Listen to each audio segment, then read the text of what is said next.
کہ کسی فرشتے کے ذریعے اپنا کلام کسی پیغمبر کو بھیجا جاتا ہے، جس طرح پیغمبر خاتم الانبیاء محمد صلی اللہ علیہ وسلم کو غار میں جبریل علیہ السلام کا ظہور ہوا اور وہیں پر اللہ کی طرف سے آیات نازل ہوئی۔ چونکہ اللہ تعالیٰ اپنے آپ کو ظاہر نہیں کرتے، تو اس سے ایمان بالغیب، یعنی ایمان بالغیب ہے یہ کہ آپ اللہ اپنے آپ کو ظاہر نہیں کرتے اور آپ ان پر یقین کریں گے، یہ ایک بہت بڑی بات ہے۔ اور یہ ایمان بالغیب ہی کی بار بار قرآن میں ذکر ہے ایمان بالغیب کا، کہ وہ لوگ جو کہ نہ دیکھے ہوئے اللہ کا یقین کرتے ہیں، ان کے لیے اللہ بڑا غفور الرحیم ہے دونوں جہانوں میں۔ تو یہ اس کا امتحان ہی یہی ہے کہ اللہ اپنے آپ کو ظاہر نہیں کرتے، اور یہ لوگ اللہ کی جو صفات ہیں ان کی وجہ سے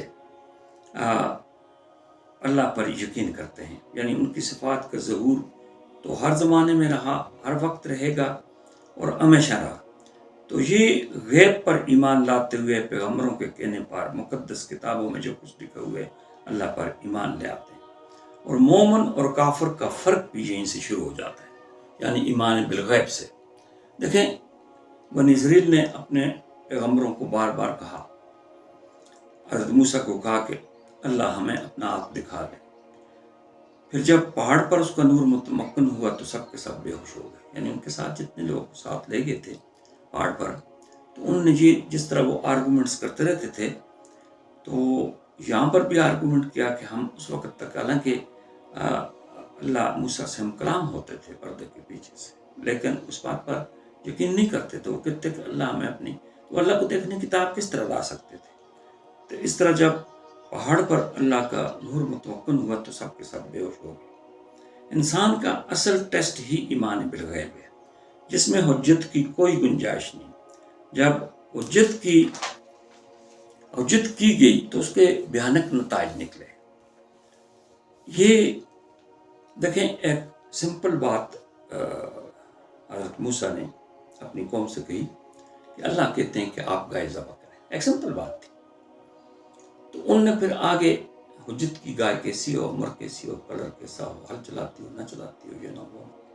آخر کار وہ گائے انہوں نے بڑی مشکل سے پھر وہ ذبح کی۔ اگر شروع میں جس طرح کہا تھا ذبح کرو، تو اس میں تو پیغمبر نے تو کچھ نہیں کہا تھا نا کہ کیسی ہو کیسی، انہوں نے کہا تھا کہ اللہ کہتے ہیں کہ گائے ذبح کرو، تاکہ تمہارے درمیان جو فتنہ پیدا ہو گیا ایک شخص کے قتل پر، تو وہ حکم دیا گیا کہ اس گائے کا ذبح کی کہ ٹکڑا اس کو مارو، یہ اٹھ کر اپنے قاتل کا نام بتا دیں گے اور اس کے بعد آپ کا یہ مسئلہ ختم ہو جائے گا۔ تو ہوا تو اسی طرح، لیکن کتنی حجت کے ساتھ انہوں نے یہ کام کیا۔ تو اس میں حجت کوئی بھی نہیں ہے۔ یہ پیغمبروں کے ذریعے تشریع احکامات میں جن کو فالو نہ کرنے کی صورت میں نتائج کا سامنا کرنا پڑتا ہے، جس طرح گزشتہ قوموں نے، مثلاً قوم عاد نے، قوم لوط نے اور بنی اسرائیل نے کیا، یعنی کتنے بھیانک نتائج ان کے سامنے آئے۔ لیکن اللہ کا طے شدہ طریقہ ہے کہ ایک دم کسی قوم کو ہلاکت میں نہیں ڈالتے، بلکہ لمبے عرصے تک موقع دیتے ہیں۔ جس طرح سورہ شورى آیت نمبر 10 میں فرمایا گیا کہ اگر تمہارے پروردگار کی طرف سے ایک معین مدت تک کے لیے ایک بات طے نہ ہوتی تو کفار مکہ کا فیصلہ ہو چکا ہوتا۔ پہلے سے طے شدہ بات یہ تھی کہ ان لوگوں کو ایک دم کسی عذاب سے ہلاک نہیں کیا جائے گا، بلکہ مہلت دی جائے گی، جس میں اگر یہ چاہیں تو ایمان لا سکیں۔ تو پیغمبر صلی اللہ علیہ وسلم کو بھی معجزے ان کو دکھائے بھی گئے، کئی ایک معجزے دکھائے گئے۔ پھر ان پر قحط لایا گیا، ایک لمبے عرصے تک بارش نہیں ہوئی، قحط ہوا۔ تو پھر انہوں نے پیغمبر کو یہ آ کر کہا کہ آپ دعا کریں اللہ سے کہ اللہ بارش برسائیں۔ تو پیغمبر نے پھر دعا کی تو بارش برس کی، یہ بھی ایک معجزہ تھا۔ دیکھیں، شکل قمر ہوا، وہ بھی معجزہ تھا۔ ابو جہل کا بڑی باتیں کرنا، غرور کرنا اور آگے ایک گڑھا دیکھنا، سورۃ اقرا میں جو بیان کیا گیا ہے 6 آیت کے بعد، تو وہ کتنا بڑا معجزہ تھا۔ لیکن یہ بھی اسی طرح کہتے تھے کہ نہیں، ایک آدمی کو پیغمبر بنا دیا گیا اور اللہ ڈائریکٹ کبھی کہتے تھے کہ ڈائریکٹ پوری کی پوری بک آپ لائیں آسمان سے جا کر، کبھی کہتے تھے کہ اللہ ہم سے ڈائریکٹ بات کریں، یا کسی فرشتے کو کیوں نہیں بھیجا گیا، آپ کو کیوں بھیجا گیا؟ تو یہ ان کے کہنے پر اللہ کچھ نہیں کریں گے. اللہ کا ایک اپنا طریقہ ہے، اللہ کا اپنی ایک سنت ہے، اس طریقے سے ہوتا ہے. تو یہاں پر ان کو ڈھیل دی گئی. پھر سورہ شورى کی آیت نمبر 22 میں کہا گیا کہ میں تم سے تبلیغ کی کوئی اجرت نہیں مانگتا. یعنی ہر پیغمبر نے یہ کہا، حضرت نوح نے بھی یہ کہا، حضرت صالح نے یہ کہا، سارے پیغمبروں نے کہ میں تم سے تبلیغ کی کوئی اجرت نہیں مانگتا، لیکن کم از کم سب نے کہا کوئی اجرت نہیں مانگتا. یہاں پر آگے ایک نئی بات سمجھ آئی کہ آگے فرمایا گیا لیکن کم از کم اتنا تو کرو کہ تم میری رشتہ داری کے جو حقوق ہیں ان کا لحاظ کرتے ہوئے مجھے تکلیف تو نہ دو اور میرے راستے میں رکاوٹیں پیدا نہ کرو. یہ پیغمبر صلی اللہ علیہ وسلم نے کہا. دیکھیں یعنی یہ کتنا بڑا آدمی، اللہ کا پیغمبر اور انبیاء کا سب کا سردار، وہ کتنی عاجزی سے ان سے باتیں، حالانکہ وہ یہ ان کے لیے اگر بدعا کرتے تو ختم ہو جاتے، لیکن انہوں نے نہیں کی. طائف میں جو سختیاں ان پر کی گئیں اس کے بعد بھی نہیں کی. جبریل حاضر بھی ہوئے کہ آپ حکم دیں تو 2 پہاڑوں کے درمیان جس بستی کو ختم کر دیا جائے، لیکن انہوں نے کہا کہ نہیں، ان کی اولادوں میں سے اچھے لوگ پیدا ہوں گے. تو آپ چونکہ رحمت اللہ عالمین تھے، تو یہ بات انہوں نے کتنے دکھ اور درد سے کی کہ آپ اجرت میں نہیں مانگتا، لیکن میں تمہارا رشتہ دار ہوں، میں بنو ہاشم سے ہوں، تم بنو ہاشم سے ہو، میں قریش سے ہوں، تم قریش سے ہو. تو وہ تو رشتہ داری کا حق تو ادا کرو اور مجھے تکلیفیں نہ دو. عباس رضی اللہ آپ کے چچا مسلمان نہیں ہوئے اور بدر میں کفار کی طرف سے جنگی قیدی بھی بنے، لیکن انہوں نے محمد کو ٹارگٹ صلی اللہ علیہ وسلم کو کبھی نہیں کیا، بلکہ ہمیشہ ان کی فیور کرتے رہے. خاص کر بیعت عقبہ ثانیہ کے موقع پر انصار سے محمد صلی اللہ علیہ وسلم کا ساتھ دینے کی بیعت لی باقاعدہ انہوں نے. اس کے برعکس ان کا چچا دوسرا تھا گلاب، تو اس کا رویہ بالکل دشمنی کا سا تھا. اسی طرح ابو جہل تھا. تو یہ دشمنانہ طرز عمل کم از کم یہ ان کے ساتھ سوٹ نہیں کرتا تھا. اگر پیغمبر نہیں مانتے تھے تو نہیں مانتے تھے، زبردستی تو کسی نے نہیں کی. لیکن ان کو ایک نوبل آدمی سمجھ کر، جس طرح خطبہ آپ کے پاس آئے، خطبہ کفار کے جو بڑے تھے قریش کے، تو ان سے جب آپ نے آیات قرآن تلاوت کی اور اللہ کے دین کی باتیں کی، تو واپس جا کر انہوں نے قریش کو یہی کہا، قریش مکہ کو، کہ آپ محمد کو ان کے حال پر چھوڑ دیں صلی اللہ علیہ وسلم. اگر وہ کامیاب ہو جاتے ہیں تو اس کا مطلب تو ہماری کامیابی، ہمارے ہی آدمی، اور اگر ناکام ہو جاتے ہیں تو وہ اور ان کا دین خود بخود ختم ہو جائیں گے، تو آپ کو رجسٹ کرنے کی ضرورت کیا ہے؟ لیکن ابو جہل ٹائپ کے لوگوں نے خطبہ کی یہ تجویز نہیں مانی. خطبہ کو ہمیشہ پیغمبر صلی اللہ علیہ وسلم کہتے ہیں کفار میں جو بہترین آدمی ہے وہ خطبہ ہے. تو ان کو جنگ پر بھی مجبور کیا، جنگ بھی نہیں کرنا چاہتے تھے، جنگ بدر خطبہ، اور پھر اس میں وہ مارے بھی گئے. تو یہ اس طرح کے جو لوگ ہوتے ہیں دشمنی پر ہر زمانے میں ہوتے ہیں. جو آدمی نیک ہوتا ہے، اچھائی کی بات کرتا ہے، اس سے دشمنانہ رویہ رکھتے ہیں، اپنے آپ کو غرور میں مبتلا کر دیتے ہیں. اللہ جس کو ناپسند کرتا ہے. تو ویورز، یہ ولاگ آج کے یہیں پر ختم کرتے ہیں. آپ اسے سنیں اور پسند آئے تو اسے سبسکرائب کر دیں. شکریہ، مہربانی.